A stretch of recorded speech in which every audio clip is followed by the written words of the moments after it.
नमस्कार, good afternoon, सलाम, सत श्री अकाल।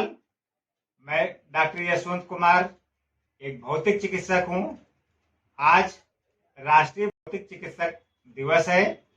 इसकी आप सभी को बहुत शुभकामनाएं।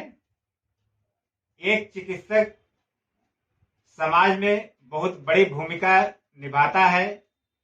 वह दिन रात कितनी मेहनत करता है, जो अपने मरीज के बारे में बेहतर सोचता है कि हम कितनी जल्दी से जल्दी उसको बेहतर स्वास्थ्य दे पाएं, और कितनी पढ़ाइयां करता है, कितनी मेहनत करता है। हमें चिकित्सक की बहुत इज्जत करनी चाहिए, बहुत मान सम्मान रखना चाहिए, क्योंकि समाज का बहुत अहम हिस्सा है। अगर चिकित्सक नहीं हो तो समाज की स्थिति क्या होगी। इसलिए आज के इस दिवस पे हम आपको यह बताना चाहेंगे कि जैसे हम लोग के घरों में देखते हैं कि आए दिन कुछ न कुछ चोट लगती रहती हैं, तो अब उस समय हम ये नहीं समझ पाते हैं कि अब हम इमरजेंसी में क्या करें। तो अगर जैसे हमारे घर में कोई व्यक्ति अचानक गिर गया, चोट लग गई, तो अब हम उसको किस तरीके से उठाएं और किन बातों का ध्यान रखें कि उसे चोट कम से कम लग पाए। बिना एक्सरे के ही हम कैसे पता लगा पाए कि हो सकता है इनकी हड्डियां ना टूट गई हो। इसके बारे में हम आपको चर्चा करेंगे, और इसमें हम क्या प्राथमिक उपचार करेंगे ये बताएंगे।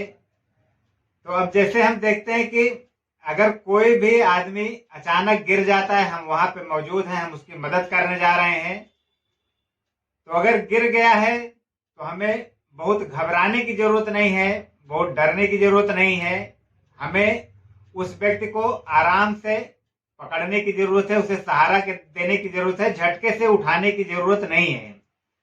जब हम उस व्यक्ति को पकड़ लेंगे तो कहीं ना कहीं वो व्यक्ति सपोर्ट में आ जाएगा, उसको भी थोड़ा लगेगा कि हाँ नहीं कोई है, उसका डर खत्म होगा।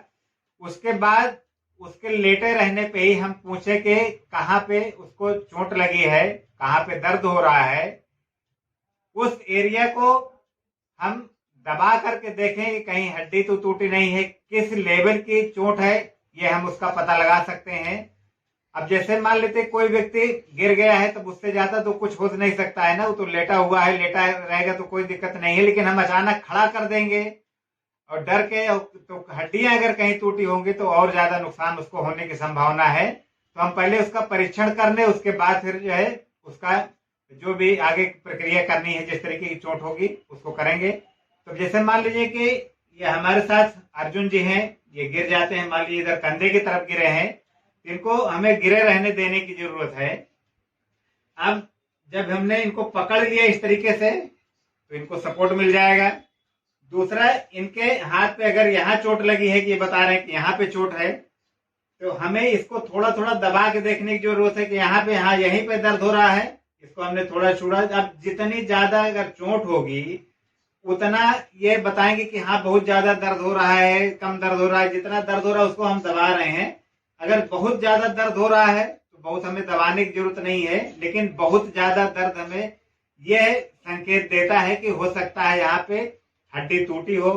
फिर इसको हम आराम से पकड़ लिए, थोड़ा बहुत इसका हम मूवमेंट अगर करेंगे, ऐसे मूवमेंट करते देखते हैं कि अगर हड्डी हिल डुल रही है तब भी यानी कि हड्डी टूटी है। इसमें सूजन भी आने लग जाएगी, अगर कुछ इस तरीके का लक्षण दिख रहा है तो हम इसको बिना एक्सरे के ही पता लगा सकते हैं कि हाँ इनकी हड्डियां जो है टूटी हो सकती हैं।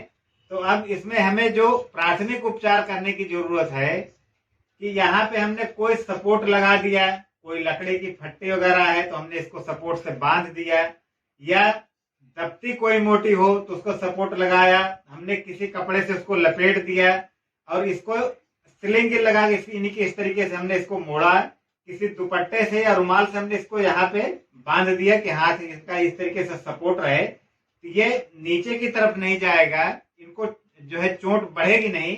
उसके बाद हम इनको तुरंत अस्पताल ले जाएंगे, वहां पर इनका जो भी डॉक्टर उपचार करना चाहेंगे, अगर ऑपरेशन की जरूरत होगी तो आपसे ऑपरेशन करेंगे, जो भी ऑर्थोपेडिक सर्जन है, या बिना ऑपरेशन के प्लास्टर के काम चल सकता है तो प्लास्टर जो है करेंगे। तो इससे हम पता लगा सकते हैं इसको दबा करके कि ये हड्डी टूटी है कि नहीं टूटी है, क्योंकि जब हड्डी टूटी होगी तो उसमें सूजन आएगी, दर्द हो गया, जो भी अंग में चोट है वो अंग उठेगा नहीं। इससे हम अंदाजा लगा सकते हैं कि हड्डी टूटी है कि नहीं। अगर हड्डी टूटी नहीं है, केवल चोट है, तो उसमें हमें जो करने की जरूरत है कि हमें, जैसे इसका जो सिद्धांत है, जो चोट लग जाती है उसको राइस के सिद्धांत से हम लोग अपने भौतिक चिकित्सा में इलाज करते हैं। राइस का मतलब क्या होता है कि पहला उद्देश्य राइस में आर का मतलब है कि रेस्ट देना है। अब ज्यादा चोट नहीं है तो इसको हमें रेस्ट देने की, इस हाथ से काम कम करने की जरूरत है। अगर ज्यादा लेवल की चोट है तो हम इसको स्लिंग लगा करके भी रोक सकते हैं। अगर एक्सरे वगैरह से कंफर्म हो गया कि हड्डी टूटी नहीं है तो स्लिंग लगा के कर सकते हैं। दूसरा, सूजन भी जो आने लग जाती है, तो सूजन जो आती है उसका आने का कारण ये रहता है जैसे हार्ट हमारा पंप कर रहा है, हार्ट पंप करता है तो पूरे शरीर में हमारे ब्लड आ जाता है। ब्लड फिर वापस जाने के लिए जब मांसपेशियां पंप करती हैं तो लिम्फेटिक सिस्टम के थ्रू हमारा ब्लड और वापस जाता है, और ब्लड हमारा वेंस के थ्रू वापस चला जा रहा है, यानी कि पंप कर रही है मांसपेशियां हमारी इस तरीके से, तब वो वापस जा रहा है। तो जब यहाँ पे चोट हो जाती है तो मांसपेशियां अपना काम नहीं कर पाती हैं, तो उस स्थिति में यहाँ पे फ्लूइड रुकने लगता है। तो अगर हमने इसको ऊंचा कर दिया, ये ऊपर कर देंगे, तो जब ऊपर हो जाए तो ग्रेविटी के सपोर्ट से ये फ्लूइड नीचे की तरफ आने लग जाएगा। ये जब लेटेंगे तो हाथ को अपने सीधा ऊपर रखे रहेंगे तो ये फ्लूइड नीचे की तरफ आएगा, तो इससे इनके सूजन कम होगी। अब देखते हैं, अगर हमको ये पता हो गया कि इनकी हड्डी नहीं टूटी है, अब हमें इसका इलाज जो करना है वो कहीं ना कहीं भौतिक चिकित्सा में ही करना है, यानी कि प्राइमरी चिकित्सा में ही करना है, घरेलू इलाज करना है या फिजियोथेरेपी में इलाज करना है। तो जो हमारा पहला उद्देश्य है, इसको हमें रेस्ट देने की जरूरत है कि इसमें और चोट बढ़े ना और हमारे कोशिकाएं डैमेज ना हो। तो हमने रेस्ट दे दिया है। रेस्ट देने के लिए हम इसको स्लिंग लगा सकते हैं या इससे काम कम ले सकते हैं, तो ये आराम इसको मिलेगा। दूसरा, इसमें बर्फ की सिकाई करना है, यानी कि आइसिंग करना है। अब आइस जब हम लगाएंगे तो बर्फ लगाने का उद्देश्य ये रहता है कि जैसे किसी भी चीज को जब हम गर्म करते हैं तो उसके बीच की जगह बढ़ती है, तो उसमें फैलाव ज्यादा होगा। तो जैसे हमने गर्म किया तो ब्लड वेसल्स के बीच के जगह बढ़ेगी, सेल्स के बीच की जगह बढ़ेगी, तो उसमें ब्लड फ्लो ज्यादा होगा, तो सूजन बढ़ने की संभावना है। जब हम बर्फ लगाएंगे तो वो जो वेसल्स हैं वो कहीं ना कहीं सिकुड़ेंगे, तो ब्लड कम आएगा, सूजन आने की संभावना कम होगी, और जो आसपास की कोशिकाएं हैं वो कम से कम डैमेज होगी। उसके बाद फिर हम इसको बैंडेज लगाते हैं, यानी कि कंप्रेशन बैंडेज से पट्टी कर सकते हैं, जिससे सूजन कम आएगी, थोड़ा सपोर्ट रहेगा, कोशिकाओं को रेस्ट मिलेगा। जो हमें करने की जरूरत है, इसमें हमें ये देखना है कि इसको ऊंचा करना है, यानी कि इसको एलिवेट करना है। जैसे हार्ट पंप करता है, हार्ट पंप करता है तो पूरे शरीर में, हमारे हाथ और पैर में ब्लड चला जाता है, लेकिन वापस जाने के लिए हमारी मांसपेशियां पंप करती हैं, तो वेंस के थ्रू और लिम्फेटिक सिस्टम के थ्रू हमारा जो भी फ्लूइड है वो हार्ट को फिर से जाता है, तो फिर से हार्ट पंप करता है, पूरे शरीर में जाता है। ये पूरा सर्कुलेशन मेंटेन रहता है इस तरीके से। जब हम इसको ऊंचा करेंगे तो कहीं ना कहीं हमारी सूजन भी कम होगी और दर्द भी कम होगा, हमें आराम मिलेगा। अब ये सारी चीजें अगर करते हैं आप, तो कहीं ना कहीं बहुत सारी चोट से बच पाएंगे, सुरक्षित तरीके से मरीज का इलाज कर पाएंगे घर पे, और लोगों को स्वस्थ करने में आप ज्यादा मदद कर पाएंगे।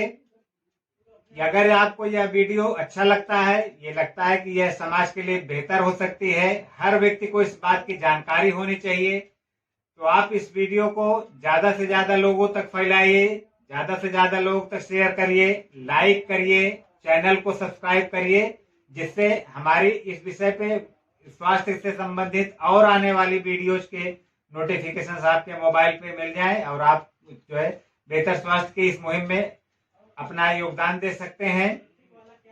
आप बेल आइकन को जरूर दबाएं, जिससे नोटिफिकेशन आपको तुरंत जो है मिल जाए। इसी के साथ ही आपका बहुत बहुत धन्यवाद, शुक्रिया, थैंक यू। जय हिंद, जय भारत।